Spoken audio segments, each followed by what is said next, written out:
Tubig! Tubig! Labas ng kwarto, tubig daw. Papalakpak lang, nakalimutan eh. Ito na pinakamalupit. Pag kayo nag-CR sa mga babae, pag nag-CR kayo, may lumalabas na kamay na may hawak na napkin. Pupunasan kayo. Sa lalaki, pag gano'n, di ba nakatayo sa lalaki? May lalabas na kamay, gaganunin kayo. Ayun ang joke, kayo ha?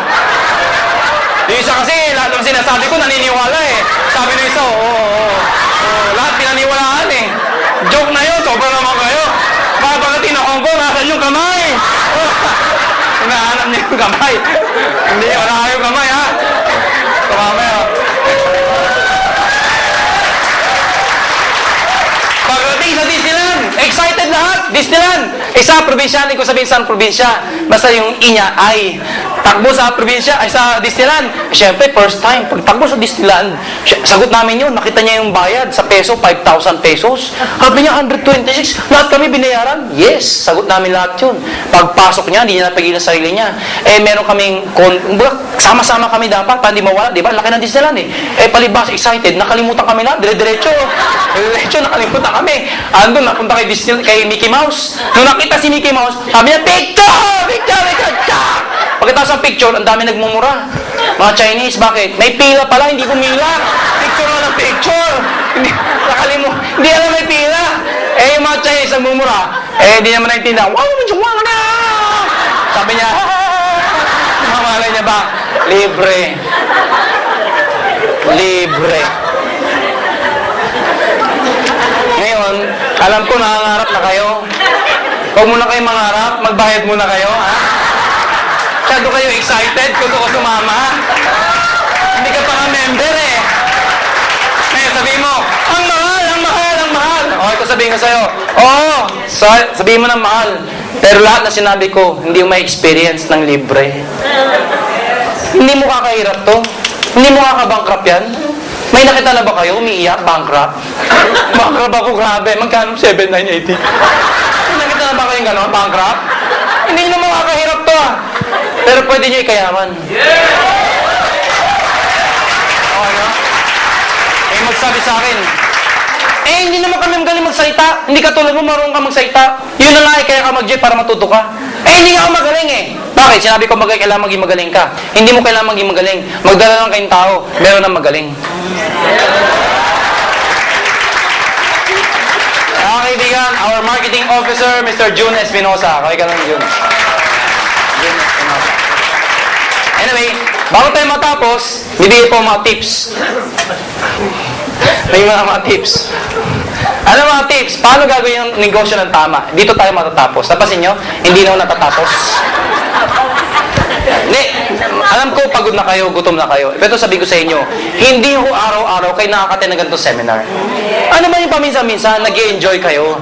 Hindi ka man sumali, importante, nag-enjoy ka.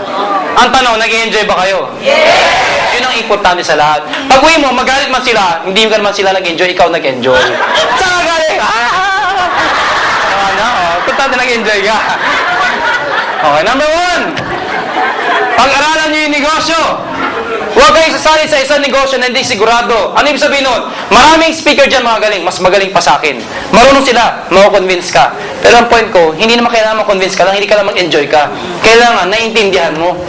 Nako ninyo, iba kasi yung galing, ganda. Sali tayo dyan. After 1 year, wala na yung negosyo. Asa na? Wala na. Dapat, tinan nyo kung totoo. Maganda ba yung produkto? Tinan mo. Totoo ba kami? Malay mo si Skumren, hindi pala talagang may-ari.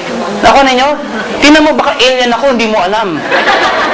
Number 2, gumawa kayo ng prospect list. Isulat nyo sa papel, lahat ng kakilala nyo. A, B, C. Bakit? Isulat mo sa lahat ng kilala masipag. Yan ang unahin nyo imbitahin. Pag na-imbitahin masipag, lalaki kagad grupo mo. B, yung mga tamad, sulat nyo.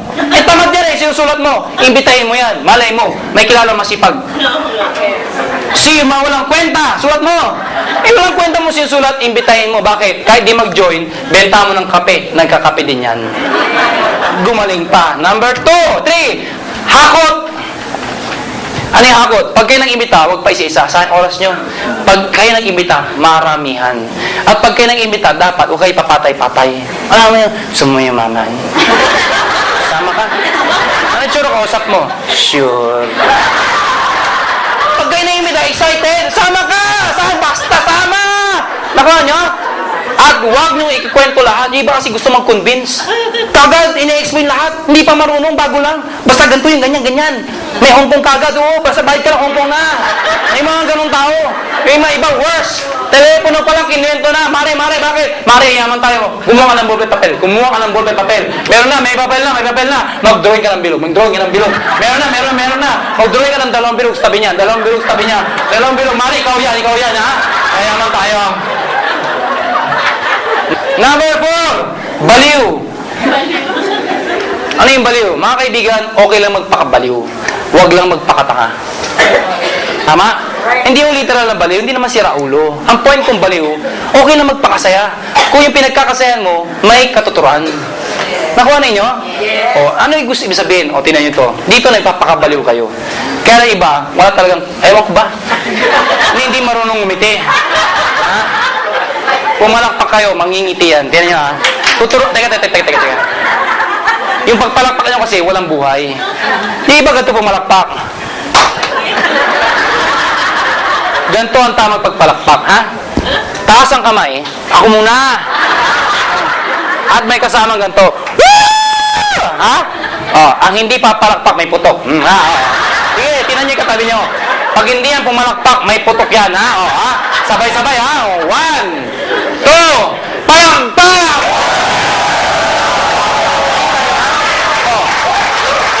Pag first timer yun nandyan, may first timer. Lahat kayo ganyan pumalakpak. Woo! Diba? Paglabas sa seminar, maganda ba? Woo! Pag-uwi na bahay, saan ka galing? Ba't ka ginabi? So, woo! Dahil ang kabaliwan, nakakahawa yan. Last na lang. Hindi, tapos na. Bibitawan mo na. Be positive. Ano yung sabihin nun? Maraming tao, paglabas nyo dito, pag-uwi nyo ng bahay, may magsasabi sa inyo, mahirap yan, hindi totoo yan, hindi mo kaya yan, kalokohan yan, at kung ano pa. Scam yan, walang pera, at kung ano pa. And most of them will pull you down. Hindi na nakasasali, may sabihin pa sa'yo hindi maganda. Nakuha nyo? Sa akin lang po, you just have to be positive. Parang ganito, may isang eroplano. Boeing 747. Sino po nakasakay ng eroplano? Nakasakay na po. Nakakita na ho ng eroplano. Boeing 747. At the height ng flight, naka-experience ng turbulence. Alam niyo ba yung turbulence? Normal po ang turbulence, kaya na sobrang lakas. Yung mga tao, nagpapanik na ho. Ang lakas ang turbulence. Nag-iiyakan na ho, nagsusukaan na, nagyayakapan na ho. Alam niyo, kahit panic sa loob ng eroplano, the captains are trained to be positive. They are trained. Nag-say tayong captain, compose.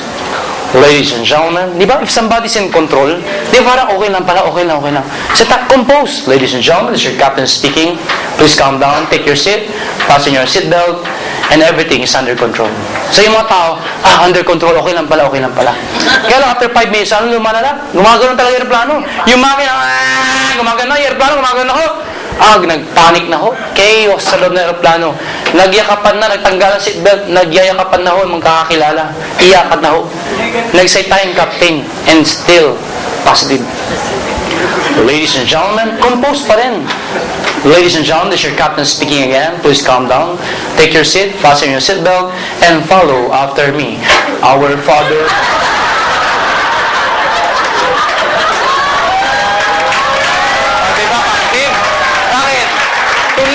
Captain, ano sabihin nun? Pag negative ang captain, ganito yun. Mamamatay na po tayo nga. Nag-pray siya. Is prayer positive? Yes! Why? Who is the most positive person in the world? Jesus Christ, sa religion ko, iba kasi iba religion. Jesus Christ, because when He died on the cross, positive. This is not blasphemy. Totoo naman eh. Pwede naman siyang pinako na paganto. Pwedeng paganto. Pwede rin, ang daming posisyon para ipako. Bakit ganito? Because before He died, He was mocked. Binabato siya. Tinawag pa siya, if you're the King of Kings, then help yourself. Nagigala siya ng crown with thorns. Diba? Tinusos na tagiliran. And then He died. The demons thought they won. But they don't know, on the third day, He rose from the dead to redeem us from our sins.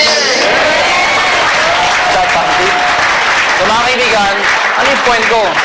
Hindi aksidente nandito ka. Hindi aksidente yan. May purpose.